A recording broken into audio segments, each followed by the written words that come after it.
¿Qué tal, muchachos? ¿Cómo están? Sí, una jornada importante nuevamente para nuestro país. Ya van a ser las 3:30 de la tarde. A las 3 de la tarde está fijado esta votación, esta discusión en la Comisión de Constitución de la Cámara de Diputados y Diputadas para lo que ustedes estaban diciendo, para este segundo retiro del 10% de las AFP. Hay hartos parlamentarios que se han mostrado a favor de esta iniciativa, una iniciativa impulsada por la diputada Pamela Giles, y lo que yo les contaba, muchachos, partiendo el programa, nosotros ya estamos palpitando acá en la calle el sentir de las personas con respecto a esta votación que ya se está realizando en este momento, y yo me encuentro acá a las afueras de una de las tantas sucursales de las AFP que hay acá en la región metropolitana. Específicamente nosotros estamos cerca de la Moneda, acá en el centro de Santiago, y hay muchísima gente, si ustedes lo pueden apreciar en las imágenes, gente que está esperando ya un buen rato, 45 minutos, una hora,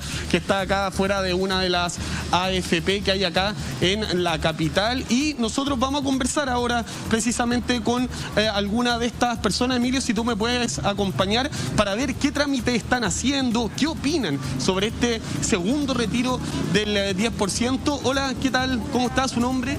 Adela. Perfecto, ¿su nombre? Angie.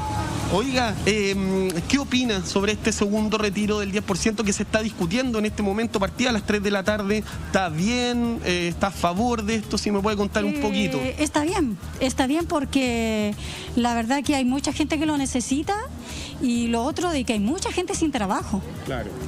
Y la verdad que está bien que vuelvan a retirarlo, porque es plata que les corresponde de su trabajo a las personas. ¿Usted hace cuánto llegó acá acá en la fila? ¿Hasta el final ya usted claro, acá en la fila? Nosotros llevamos como una hora. ¿Media hora?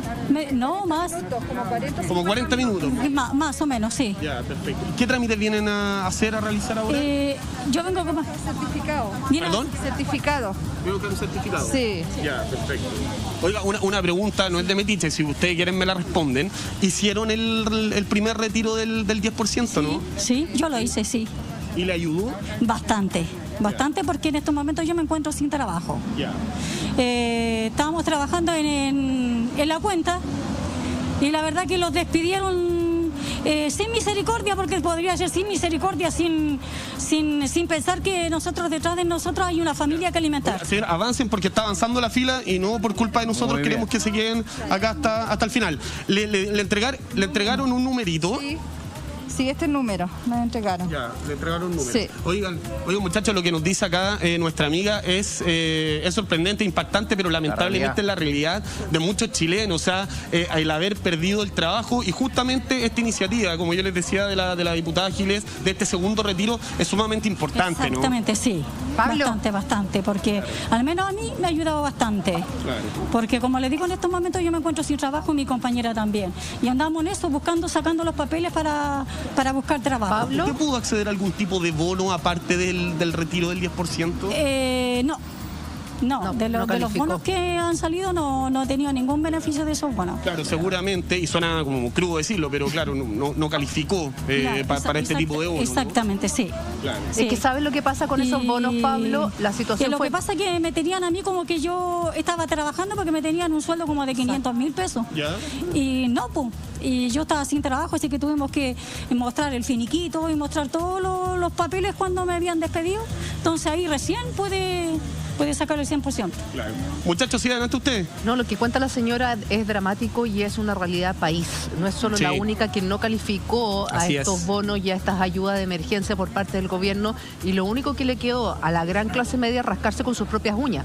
El primer retiro de los 10% vino a aliviar a una cantidad de familias de manera impresionante. Mucho se ha caricaturizado. Gracias, muchas gracias. Con el que fueron a comprarse un plasma, con que se gastaron la plata. Lo cierto es que la mayor parte de los chilenos la gastó para vivir y para pagar las deudas. Julita, y la verdad es que la situación laboral, si bien hay una sensación de que se está reactivando, la realidad es que son muchísimas familias que todavía no encuentran trabajo. Sí. Sí, de hecho, muchachos, nosotros cuando llegamos, con 20 minutos, unos 30 minutos antes de salir al aire, yo conversé con algunas de las personas que afortunadamente, con todas las personas que conversé, que están al principio de la fila, ya están adentro, porque claro, llega la televisión, llegan las cámaras y todo se empieza a agilizar un poquito más.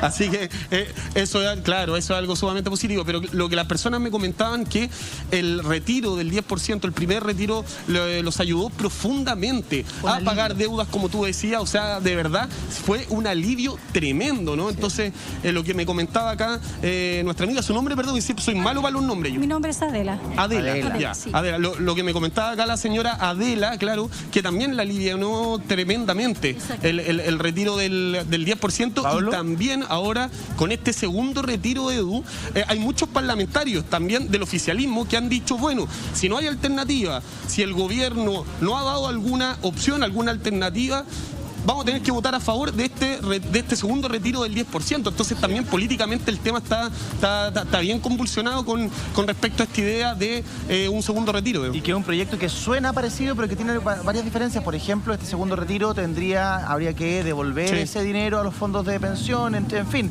Tomemos el caso de la señora Adela y pregúntale cuánta gente depende de ella, hace cuánto tiempo que está sin trabajo, si es que le queda algo del primer 10% que retiró o si esa plata ya se la acabó. Sí. Señora Adela, una consulta. ¿Usted este retiro le queda algo de dinero? ¿Ya se lo gastó todo? Si nos puede contar un poquito. No, me queda poquito. Me queda todavía un poquito. ¿Y cuánta gente depende de ella? Todavía me queda un poquito. Porque lo he ido gastando de a poquito. Ya, perfecto. ¿Y usted tuvo que pagar deudas, me contaba? No tantas deudas, pero sí, como le digo, me está quedando poquito. Porque la plata se va, po. Es que ese es el tema. Claro, ese es el tema, porque claro, lo que algunas autoridades en nuestro país no entienden es que la plata se va, pues. La plata se va. Entonces, claro, la gente hizo este retiro del 10%, este primer retiro, y eso obviamente los ayudó mucho para pagar ciertas deudas, pero claro, la plata se va y eso hay que tenerlo en cuenta, Julia Edu. Así es, estamos muy atentos a lo que está pasando con esta discusión, al caso de la señora Adela. Muchísimas gracias a la señora Adela por contarnos su historia, pero en este momento está hablando el ministro Ignacio Briones, el ministro de Hacienda, respecto a esta opción de un segundo retiro de nuestros fondos de pensiones. Ponga atención.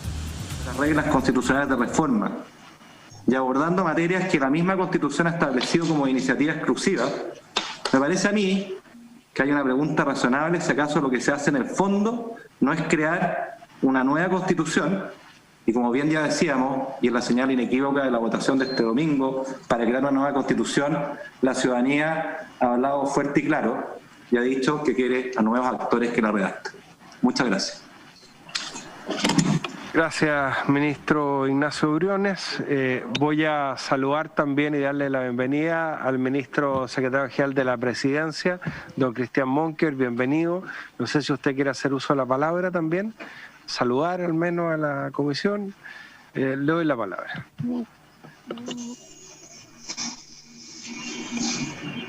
Siempre importante saludar a la comisión, presidente, diputadas, diputados.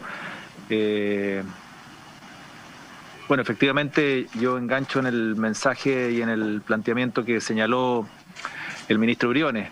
Venimos saliendo de un plebiscito que a nuestro juicio fue ejemplar. Queríamos que saliera impecable y muchos hicimos esfuerzo para que así fuese, que fue importante. Algunos lo apoyaron desde su inicio, otros más tardíamente, pero finalmente hubo un compromiso relevante con canalizar de manera institucional lo que la ciudadanía estaba planteando, y eso nos tiene muy contentos y muy conformes por todo lo que ocurrió el día domingo en torno al acto cívico, al acto democrático, al acto sin violencia, y eso ya es una buena noticia para la institucionalidad de nuestro país, más allá de las legítimas posturas que pueden haber obtenido diferentes ciudadanos al momento de manifestar su voto en uno o en otro sentido. Presidente, yo simplemente reiterar los argumentos que planteaba el ministro de Hacienda en torno a este proyecto de ley, a una eventual aprobación de un segundo retiro, a juicio del gobierno. Lo hemos planteado en innumerables ocasiones. creemos que no es la mejor solución, entendiendo que nada... Alcanzamos a escuchar en algo al ministro Ignacio Briones al final de su alocución. Después habló el ministro secretario general de la Presidencia, Cristian Monkeberg, que comienza haciendo una palabra respecto del día domingo, una elección plebiscitaria que salió impecable según él, pero respecto de la discusión misma no alcanzamos a escuchar mucho. Ahora, hoy día en la votación, en general en la Comisión de la Constitución de la Cámara, de las mociones que impulsan este segundo retiro del 10%, esta comisión está presidida por el diputado Matías Walker, que ha dicho que él va a votar a favor efectivamente, teniendo en cuenta que un segundo retiro podría dejar a 4,2 millones de chilenos sin fondos. Sí, bueno. ¿Sabes lo que pasa, Juli? Sin plata adentro de la AFP, pero que al final es una medida necesaria ante la falta de voluntad del gobierno, lo dice el presidente de esta comisión, Connie. Y no, es que ¿sabes lo que pasa? Es que justo el caso que tenía Pablo con la señora Adela es un caso que te grafica, porque evidentemente no es la solución un segundo retiro. Yo creo que todos sabemos que no, pero ante un caso como el de la señora Adela, que ella decía que estaba sin trabajo, que lamentablemente ella no había tenido la opción de clasificar a ningún bono, entonces hoy día sin trabajo, tengo entendido de que ella no ganaba lo que supuestamente ganaba, que aparecía como que ganaba sobre 500.000 pesos, ella dio a entender que ganaba menos que eso, entonces claro, ahí se le dice, pero ¿qué solución se le da a esta gente? 4.2 millones de personas quedarían en cero, entonces claro, después también hay que ver qué pasaría con estas personas, porque evidentemente es el Estado el que se tiene que hacer cargo después de cuando ellos se queden con su cuenta en cero de todo lo que les queda por delante. Solidaria. Exacto. Llegó José Antonio Neme, está con nosotros. Hola, José, buenas tardes, ¿cómo estás? ¿Cómo ves esta discusión? La discusión, sí, afuera hace mucho frío. Yo venía un poquito atrasado, tenía un compromiso y hacía mucho frío, pero me imagino que la discusión en la comisión debe estar con un poquito más de temperatura. A ver, la diputada Giles lo ha explicado en varias entrevistas. Ella dice, nosotros como parlamentarios no tenemos ninguna otra herramienta constitucional, ahora que estamos hablando de la Constitución, para entregarle más recursos directamente a los sectores que necesitan en el marco de esta recesión nacional y mundial para que puedan financiar lo que ha sido la pandemia. Entonces, al vernos amarrados de manos, porque los parlamentarios no pueden presentar proyectos de ley que involucre movilización de recursos públicos, el único que puede hacer eso por mandato de la Constitución es el presidente. Entonces, ella dice, bueno, como nosotros no podemos como parlamentarios presentar proyectos que impliquen inyección de recursos a los sectores que necesitan ayuda, tenemos que impulsar de alguna u otra manera algún mecanismo de soporte y utilizan este segundo retiro. De alguna u otra manera, creo yo, para presionar al gobierno, para llevarlo a entregar más recursos en el marco de la pandemia.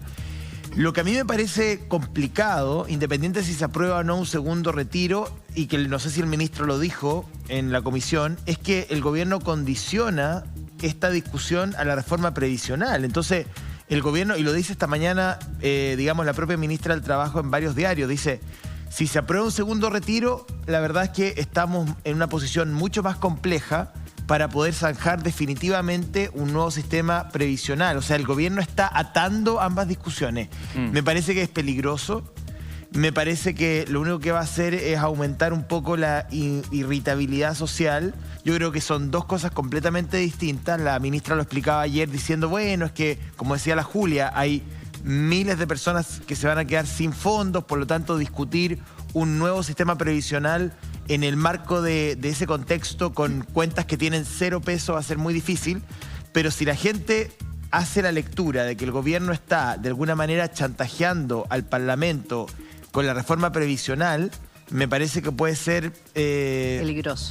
Sí. ¿Cómo se soluciona? Porque además el Estado durante la pandemia ha demostrado lo deficitario de su gestión a la hora de llegar con recursos frescos a la gente que lo necesita, porque la señora Adela es un caso de miles que quedan como jamón del sándwich. No soy tan pobre como para recibir ciertos subsidios, ciertos beneficios, y tampoco soy rico como para tener de plata debajo del colchón. Entonces, y esa clase media, en muchos casos, queda ahí como mirando cómo la ayuda pasa hacia cierto sector o como los más privilegiados. Lo que pasa es que a esa gente no se la ayuda, y uno ve que hay plata ahí en los fondos, dice, chuta, esa plata la he juntado yo.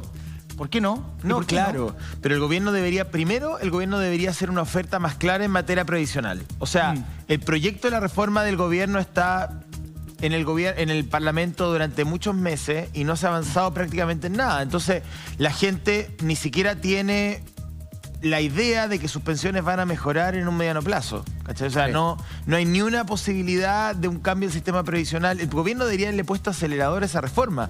Si no, a ver, si mal no recuerdo, la reforma del sistema de pensiones o el tema de la AFP fue lo que gatilló todo el movimiento que vino después. Y gran parte de la gente que votó el domingo también votó esperanzada de que el tema de las pensiones finalmente se dignifiquen. Entonces, el gobierno lo primero que debería haber hecho en todos estos meses de pandemia es haberle puesto acelerador a la reforma previsional y no lo hizo.